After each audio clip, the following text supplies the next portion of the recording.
1,000 piliin mo ang Pilipinas. Soy, wa mo gabay nga piliin nyo ang Pilipinas. Kita bitang mapiting mahanap palitunan niya, piliin nyo ang Pilipinas. Yung mga nabaho pa yung mo din pang high standard sa mga employer dari ka, dapat college graduate ka, dapat naka-experience. Unsa man na graduate ka no, bago ka graduate ya mga iyo ang experience, di ba? Mga college graduate pa. Unsa lang to mga high school graduate, mga vocational graduate, wala, zero. Ya, ining madawat ka sa trabaho, piti ba yung kuha na, piting beratuhag sweldo na 100, 200, 400 minimum. Ya, piliin nyo ang Pilipinas, di ba? Yan na pa yung mga palitunan, piting mahala, mga bugas, sa mga sa isinta.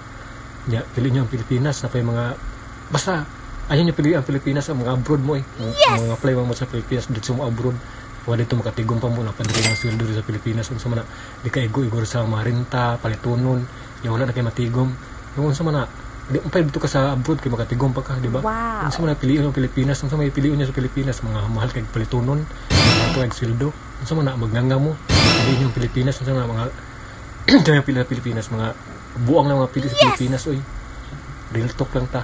Dapat pag abroad mo mga kuan mga school, mga graduate bagong graduate da pili ang Pilipinas kay mga apply pag mo diri ngayon na experience mga high standard kay mga kuan dapat kompleto ana-ana ya na pa mga employer ya mo kuan pa mga basta kurakot ang Pilipinas, ayaw niya pili ang Pilipinas, huwag ayaw ang Pilipinas, pag abroad mo.